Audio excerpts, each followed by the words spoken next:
અમારા સુરત શહેરના police commissioner Shri Anupamsinh Gehlot સાહેબ, અમારા જેસીપી ટ્રાફિક વિભાગ, અમારા ડીસીપી ટ્રાફિક વિભાગ અને અમારા એસીપી સાહેબ તરફથી સુરત શહેર વિસ્તારમાં ખામીયુક્ત જે વાહનો ફરી રહ્યા છે હાલમાં, કે જેમને કાળા કાચ ડાર્ક ફિલ્મ લગાવેલી છે અને નંબર પ્લેટ જે વાહનોના તૂટેલા છે, એ સિવાય જે પણ ખામીયુક્ત વાહનો છે એમના વિરુદ્ધ કાયદેસરની કાર્યવાહી કરવા માટેની ડ્રાઈવ આપેલી છે.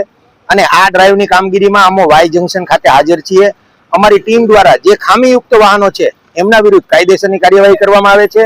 બ્લેક ફિલ્મના 500 રૂપિયા દંડ છે અને જે નંબર પ્લેટ તૂટેલા વાહનો હોય, જેમ કે 2 વ્હીલર વાહન હોય તો 300 રૂપિયા અને 4 વ્હીલર વાહન હોય તો 500 રૂપિયા અને એનાથી મોટું વ્હીકલ હોય તો નિયમ પ્રમાણે જે દંડ વસૂલવાની કાર્યવાહી કરવાની હોય છે એ અમે કાયદેસરની કાર્યવાહી કરી રહ્યા છીએ.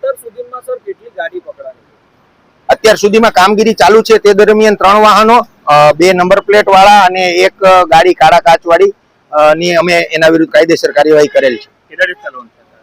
કાર્યવાહી આમ તો જે ડ્રાઈવ આપવામાં આવે છે એ ડ્રાઈવ તો રોજે રોજની હોય છે, પરંતુ જે ખામીયુક્ત વાહનો છે એના વિરુદ્ધ કોઈ ડ્રાઈવની જરૂરિયાત નથી હોતી. એમના વિરુદ્ધ દરરોજે દરરોજ કાર્યવાહી કરવાની રહેતી હોય છે.